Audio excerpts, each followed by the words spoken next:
के starting scene में हम एक साइंटिस्ट जो कि कहानी का मेन कैरेक्टर है उसे देखते हैं, जिसका नाम सेबास्टियन होता है। वो एक ऐसा साइंटिस्ट था जिसने इतने साल की मेहनत लगाकर एक ऐसी मेडिसिन इन्वेंट कर दी जिससे वो किसी भी लिविंग थिंग, जिनमें इंसान और जानवर इंक्लूड है, उन्हें गायब कर सकता था। लेकिन वो ऐसी मेडिसिन बनाने में कामयाब नहीं हुआ जिससे वो इनविजिबल थिंग्स यानी गायब हुई चीजों को वापस ला सके। और पिछले 1 साल से वो इस प्रोजेक्ट पर काफी वर्क कर रहा था जिससे वो मिसिंग हुई चीजों को वापस लाने में कामयाब हो जाए। वो इस पर काफी स्ट्रगल करता है और फाइनली उसकी मेहनत रंग ले आती है, यानी वो ऐसी मेडिसिन बनाने में कामयाब हो चुका था जो गायब हुई चीजों को वापस ला सके। असल में उसने गायब होने वाली मेडिसिन से बहुत सारे एनिमल्स को गायब किया हुआ था जिन्हें वो वापस लाना चाहता था। लेकिन अब जबकि वो इस मेडिसिन को बनाने में कामयाब हो गया था तो वो इस बात को अपने बाकी कोलीग साइंटिस्ट से शेयर करता है और उन्हें लैब में आने के लिए कहता है। लैब में एक गोरिल्ला था जिसे उन्होंने गायब किया हुआ था। वो लोग उसे काफी मेहनत लगाकर पहले तो बेहोश करते हैं और बाद में उसे बेड पर लेटाकर उसके हाथ पांव बांध दिए जाते हैं और वो उसमें वो मेडिसिन इंजेक्ट करते हैं जो कि सेबास्टियन ने बनाई थी गायब हुई चीजों को वापस लाने के लिए। और जब वो उसके अंदर वो मेडिसिन इंजेक्ट करते हैं तब उसे काफी डिफिकल्टी का सामना करना पड़ता है क्योंकि उसकी हार्ट बीट बढ़ जाती है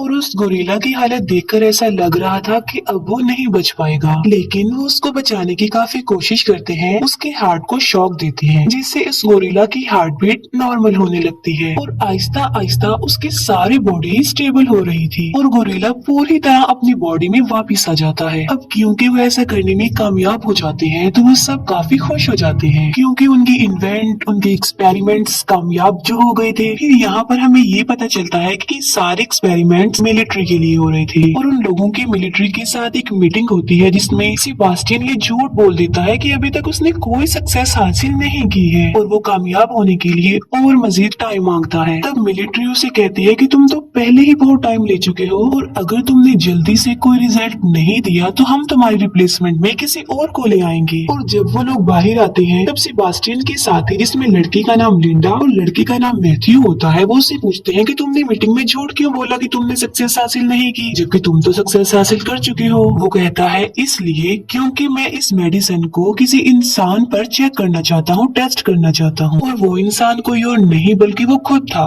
सेबास्टियन था, जिस पर वो अपने बाकी कोलीग से मीटिंग करता है। और वो यहाँ पर भी अपने कोलीग से झूठ बोल देता है कि आर्मी ने हमें इस मेडिसिन को इंसानों पर टेस्ट करने की परमिशन दे दी है जबकि ऐसा कुछ नहीं था और मैं इसे अपने ही बॉडी पर टेस्ट करना चाहता हूँ। और लिंडा और मैथ्यू भी उसका इस बात पर साथ देते हैं, हालांकि ये झूठ होता है, ऐसा कुछ नहीं होता। सेबास्टियन अपनी बॉडी में गायब होने वाली मेडिसिन इंजेक्ट करवाता है जिसकी वजह से उसे काफी पेन होती है और आखिरकार वो गायब हो जाता है। लेकिन वो साथ साथ बेहोश भी हो जाता है और उसे वापस होश में आते आते तकरीबन 17 घंटे लग जाते हैं। और जब वो होश में आता है तब वो लाइट को बेयर नहीं कर पा रहा था और वो लाइट ऑफ करने के लिए कहता है। तब सारी लाइट्स ऑफ करवा दी जाती हैं। सेबास्टियन अब कम्प्लीटली गायब हो चुका था और उसकी बॉडी का टेस्ट किया जाता है, यानी उसकी बॉडी का चेकअप होता है जिसमें पता चलता है कि उसकी बॉडी बिल्कुल नॉर्मल है। आसपास जितनी भी गर्ल्स होती हैं वो खुद को सेफ महसूस नहीं कर रही थी बल्कि वो अनकंफर्टेबल फील कर रही थी क्योंकि उन्हें अपने आसपास सेबास्टियन की प्रेजेंस का एहसास हो रहा था। 3 दिन गुजर चुके थे और अब सेबास्टियन को विजिबल करने यानी वापस उसे उसकी बॉडी में लाने का टाइम हो चुका था और वो उसमें वो मेडिसिन इंजेक्ट करते हैं जिसे वापस लाया जा सकता हो। तब फिर से सेबास्टियन को पेन होती है और मुसीबत की बात ये होती है कि वो विजिबल भी नहीं हो पाता और उसकी हालत काफी नाजुक हो जाती है। वो अपनी मौत के बहुत करीब होता है।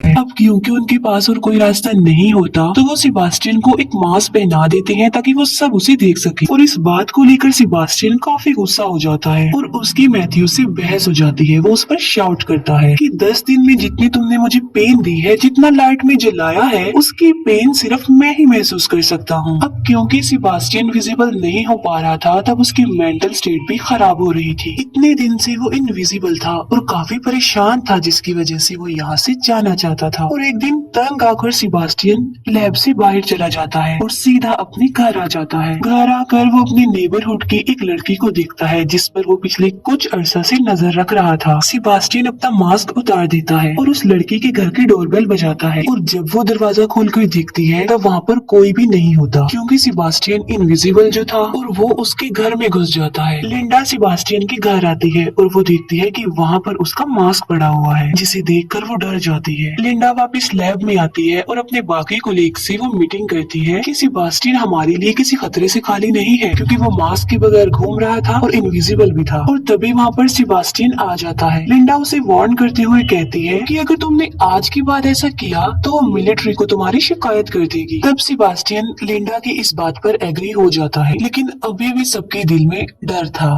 क्योंकि सेबास्टियन दिमागी तौर पर काफी अजीब था और वो ये डिसाइड करते हैं कि वो हर वक्त सेबास्टियन पर नजर रखेंगे। हालांकि सेबास्टियन इनविजिबल होता है लेकिन उस लैब में एक ऐसा कैमरा था जो उसे इनविजिबल होने के बावजूद भी देख सकता था और इस बात का सेबास्टियन को भी पता था कि उस पर नजर रखी जा रही है जिसकी वजह से अब वो इस लैब से बाहर नहीं जा सकता और इसीलिए वो कैमरा की सेटिंग को खराब करके पिछली कोई रिकॉर्डिंग प्ले कर देता है जिससे सबको ये लगे कि वो अभी भी लैब में है और ऐसा करके वो लैब से बाहर चला जाता है और वो सीधा लिंडा के घर जाता है और वहाँ जाके उसे पता चलता है कि लिंडा और मैथ्यू रिलेशनशिप में है जिस पर उसे काफी गुस्सा आता है क्योंकि वो लिंडा को लाइक करता था और गुस्से में आकर वो उसके घर की विंडो का ग्लास तोड़ देता है और लिंडा जब बाहर देखती है तब वहाँ पर कोई नहीं होता। तब उसे डाउट होता है कि कहीं ये सेबास्टियन तो नहीं है और ये बात कंफर्म करने के लिए वो लैब में कॉल करती है और लैब में जो आदमी होता है वो लिंडा को बताता है कि सेबास्टियन यहीं पर है क्योंकि अभी भी वहाँ पर वो पुरानी वीडियो फुटेज चल रही थी जब सेबास्टियन बेड पर लेटा हुआ था जिसकी वजह से वो समझता है कि सेबास्टियन वहीं पर है लेकिन वो वहाँ पर नहीं होता। सेबास्टियन जब लैब में वापस आता है तब उसे काफी गुस्सा आया होता है और वहाँ पर वो एक डॉग को मार डालता है। नेक्स्ट डे जब एनिमल डॉक्टर जानवरों को खाना देने आती है तब वो देखती है कि वो डॉग मरा हुआ है और वो इस बारे में सेबास्टियन से पूछती है कि कहीं ये तुमने तो नहीं किया, जिस पर सेबास्टियन उसे कहता है कि मैं इस बारे में कुछ नहीं जानता। तब कंफर्म करने के लिए वो सारी वीडियो फुटेजेस चेक करती है लेकिन उसे कुछ भी पता नहीं चल पाता। रात को फिर से सेबास्टियन लिंडा के घर पर जाता है और वहाँ पर लिंडा को सेबास्टियन की प्रेजेंस का एहसास होता है और उसे शक होता है कि वहाँ पर जरूर कोई ना कोई है और इस बार वो खुद लैब जाकर चेक करती है। तब उसे पता चल जाता है कि सेबास्टियन ने उन्हें पागल बनाने की कोशिश की है क्योंकि वहाँ पर सेबास्टियन होता ही नहीं है। तब वो डिसाइड करती है कि ये बात वो अपने सीनियर डॉक्टर को बता देगी। तब लिंडा और मैथ्यू उस सीनियर डॉक्टर के पास जाते हैं और उन्हें सब कुछ बता देते हैं। ये बात सुनकर उस डॉक्टर को काफी गुस्सा आता है और वो लिंडा और मैथ्यू को इस प्रोजेक्ट से हटा देते हैं। उन दोनों के जाते ही वो सीनियर डॉक्टर इस बात को अपने बाकी साथियों को भी बताने लगी थी लेकिन वो फोन डेड हो गया था और तभी वहाँ पर सेबास्टियन पहुँच जाता है और सीनियर डॉक्टर को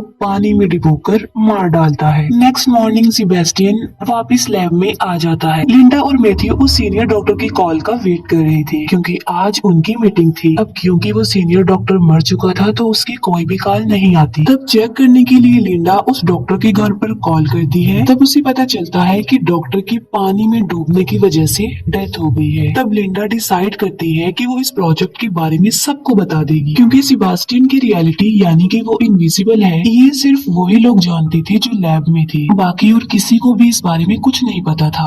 और जब वो कॉल मिलाती है तब उसका फोन भी डेड हो चुका था और तब वो वहाँ से बाहर निकलने की कोशिश करते हैं लेकिन कोई भी डोर ओपन नहीं हो रहा था क्योंकि सेबास्टियन ने सब डोर्स के कोड इनएक्टिव कर दिए थे और वहाँ पर सिर्फ सेबास्टियन का कोड ही एक्टिवेट हो रहा था। वो लोग डिसाइड करते हैं कि कुछ भी हो जाए वो सेबास्टियन को पकड़ के ही रहेंगे क्योंकि अभी भी वो उसी लैब में ही था। उनमें से एक लड़की जिसका लैब में कुछ रह गया था और जब वो वापिस उसे लेने जाती है तब सेबास्टियन उसे मार डालता है। उन लोगों को पता चल चुका था कि सेबास्टियन उन्हें एक एक करके मार डालेगा क्योंकि वो नहीं चाहता था कि किसी को भी उसकी रियलिटी पता चले कि वो इनविजिबल है। लैब में एक ट्रेसर की हेल्प लेकर वो सेबास्टियन की लोकेशन ढूंढ लेते हैं और वहाँ पर उसे पकड़ने के लिए दो लोग जाते हैं। एक तो मैथ्यू होता है और दूसरा उसका फ्रेंड होता है। वहाँ पर सेबास्टियन मैथ्यू के फ्रेंड को इंजर्ड कर देता है। मैथ्यू सेबास्टियन पर फायरिंग भी करता है लेकिन उसे कुछ भी नहीं होता और वहाँ पर उसके शैडोज नजर आने लगते हैं और वो वहाँ से भाग जाता है। मैथ्यू के फ्रेंड का काफी खून बह चुका था और उसे ब्लड की जरूरत थी। तब लिंडा की फ्रेंड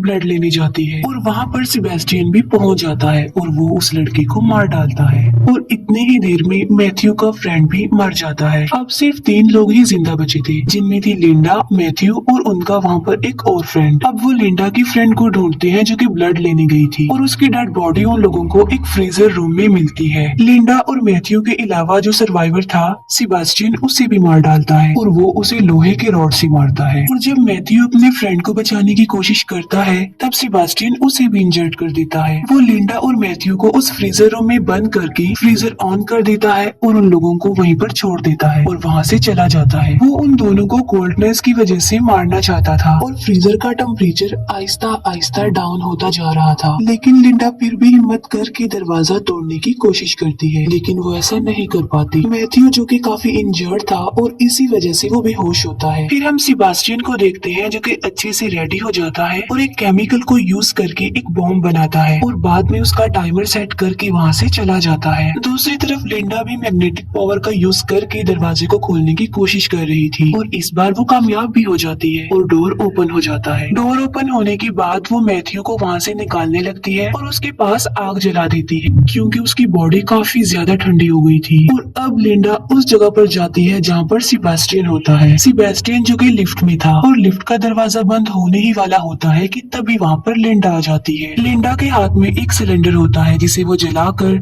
सेबेस्टियन को जला देती है। सेबेस्टियन जो कि सारा जल चुका था तो आहिस्ता आहिस्ता उसकी बॉडी भी जलती जा रही थी। अब क्योंकि सेबेस्टियन इंजर्ड भी था और काफी गुस्से में भी था तो वो लिंडा से अपना रिवेंज लेना चाहता था, उसे किसी भी सूरत में मारना चाहता था। फिर लिंडा आग बुझाने वाली पाइपलाइन को ऑन कर देती है जिससे वहाँ पर पानी गिरने लगता है। अब सेबेस्टियन हल्का हल्का नजर आने लगा था और वो लिंडा को काफी बुरे तरीके से मारने लगता है और उसकी गर्दन पर पांव रख कर उसका गला दबाने की कोशिश करता है। लिंडा ऑलमोस्ट मरने ही वाली होती है कि तभी वहाँ पर मैथ्यू आ जाता है जिसके हाथ में लोहे का एक रॉड होता है और वो उस लोहे के रॉड से सेबेस्टियन के सर पर स्टैब करता है जिससे सेबेस्टियन वहीं पर ही गिर जाता है। फिर मैथ्यू लिंडा को उठाता है और वो दोनों वहाँ से जाने लगते हैं। सेबेस्टियन जो कि अभी तक मरा नहीं था बल्कि जिंदा था और वो उसी रॉड को उठा लेता है और वो उस रॉड से मैथ्यू को मारने ही वाला होता है कि मैथ्यू को पता चल जाता है। तब मैथ्यू सेबेस्टियन को धक्का दे देता है और वो रॉड इलेक्ट्रिक वायर से टकरा जाता है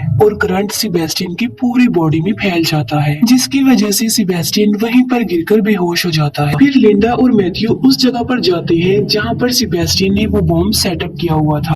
वो दोनों समझ चुके थे कि उनके पास टाइम कम है और वो इस बम को एक्सप्लोड होने से नहीं रोक सकते और वो लोग यहाँ से बाहर भी निकलना चाहते हैं, लेकिन वो लिफ्ट के जरिए यहाँ से बाहर नहीं जा सकते थे क्योंकि सेबेस्टियन ने उनकी अराइवल और डिपार्चर इनएक्टिव कर दी थी और इसीलिए वो लोग इमरजेंसी एग्जिट जो लिफ्ट के साथ होती है उसके सहारे ऊपर चढ़ने लगते हैं और जब वो ऊपर जा रहे होते हैं कि तभी बम ब्लास्ट हो जाता है और वो लोग ऊपर चढ़ रहे होते हैं कि नीचे से सेबेस्टियन लिंडा का पाँव पकड़ लेता है क्योंकि सेबेस्टियन अभी भी जिंदा था और मैथ्यू लिंडा को बचाने के लिए आगे बढ़ता है। लेकिन इससे पहले कि मैथ्यू उन लोगों तक पहुंचता, सेबेस्टियन लिंडा को लेकर लिफ्ट में आ जाता है। जब वो दोनों लिफ्ट में होते हैं तब लिंडा एक वायर जो कि लिफ्ट में लगी हुई थी उसे पकड़ लेती है और उस वायर के जरिए ये लिफ्ट ऊपर से नीचे आ रही थी। लिंडा अपने पाँव से एक बटन प्रेस कर देती है जिससे वो वायर लिफ्ट से अलग हो जाती है और सेबेस्टियन उस लिफ्ट के साथ नीचे जाकर गिरता है और नीचे ब्लास्ट की वजह से आग जल रही होती है जिसमें सेबेस्टियन जलकर मर जाता है और लिंडा आहिस्ता आहिस्ता मैथ्यू के पास आने लगती है। लिंडा मैथ्यू के पास पहुंच जाती है और वो दोनों बच जाते हैं और खुश होते हैं और इसके साथ ही ये मूवी यहीं पर एंड हो जाती है।